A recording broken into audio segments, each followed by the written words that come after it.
ITV News.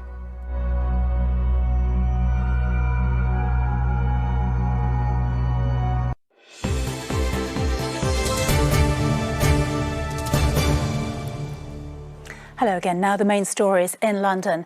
As you may have just heard, organisers of a vigil for Sarah Everard in Clapham Common say they're very upset that it can't go ahead later. Reclaim These Streets had been planning to host a demonstration close to where the 33-year-old marketing executive went missing. But after a High Court judge ruled it would be inappropriate for him to intervene in the dispute with police, organisers say they were left with no choice but to call it off. We're obviously very upset because we remain convinced that we could have made it happen in a safe and legal way. We don't want the community and other women up and down the country risking fines, and especially we don't want those thousands of fines to go into a system that we don't feel supports us enough. A 12-year-old has been charged after a man was stabbed and injured in East London. The child was arrested on Marlands Road in Ilford, where the attack took place at around 4 p.m. on Thursday. The 20-year-old victim was taken to hospital, but his injuries are not thought to be life-threatening. The boy is expected to appear at Barkingside Youth Court this afternoon. Kew Gardens is changing the display information on its plants to better reflect their links to the empire and slavery. The gardens say they hope the complex history of species like sugarcane can be better presented to visitors in an engaging way that resonates with different communities. A wedding dress designer from Richmond has diversified her business to make clear face masks to help those who are deaf. Angelina Colarusso says she was forced to adapt after tough COVID restrictions saw her income drop to zero. Anna Geary went to meet her. A famous wedding dress designer from Richmond, Angelina Colarusso, is partially deaf. Facing disruption from COVID, she decided to diversify her business. She, alongside son Luca, made face masks to help people like her who are hard of hearing, after Angelina struggled in between lockdowns when her bridal shop was open. It was awful, and it was very upsetting for my brides because not only could I not hear them, but they also had to look at themselves with their masks on, and they were completely covered up. And it was. I literally couldn't hear them. It was so difficult.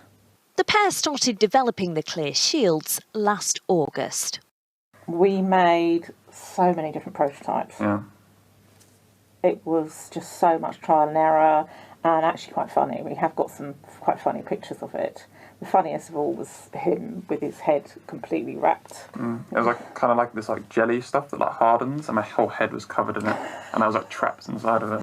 With the launch 2 weeks ago, sales have already proved a success.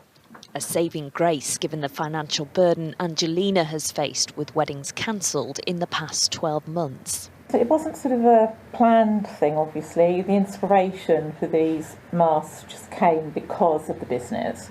And I'm very much one to just go with the flow. The inspiration came and I just went with it. And I've done that from word go. Angelina's bridal shop is due to reopen next month. And while face masks are still compulsory, she hopes her clear shields will make the experience in her boutique better. Anna Geary, ITV News, Richmond. Chelsea, Crystal Palace and Fulham are all in action in the Premier League today. Details in just a moment.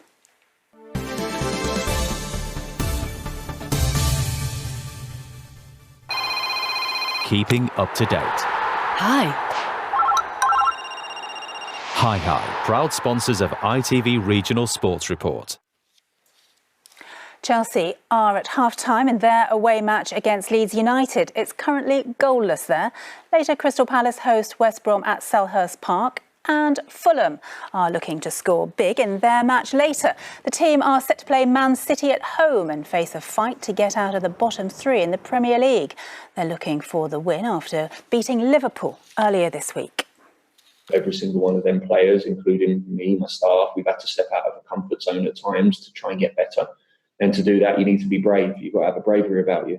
And for sure, that's one thing we have got. And I think that's probably been a big plus to why we've managed to be competitive and put ourselves in a position now, what people can see a very competitive team.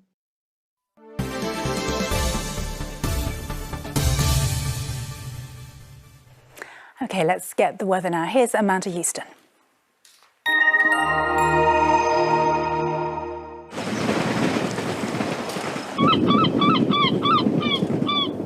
Great Western Railway sponsors the ITV London weekend weather. Hello there. It's a low pressure in charge of things today. That gave us that very windy start to the day this morning. You can see it's quite unsettled across the UK with quite a few showers in places. Now for us, as we go through the rest of the day, it's staying blustery throughout, and there will be 1 or 2 showers around. If you catch one of these, could be heavy, possibly with a little bit of hail and thunder mixed in there. But for most of us, a good deal of dry weather for the rest of this afternoon, some sunny spells. But if you factor in that wind chill, it's going to be feeling pretty nippy today. Temperatures between 8 and 10 degrees. Now there will be a few more showers around for a time as we go through this evening, but by the end of the night for most of us it will be dry with clear skies, and that's going to take us into a lovely bright start to the day tomorrow. Great Western Railway sponsors the ITV London weekend weather. And that's all from the London team for now. Remember, there's plenty more news on our website, itv.com/London. We're back tomorrow just before 5. Until then, goodbye.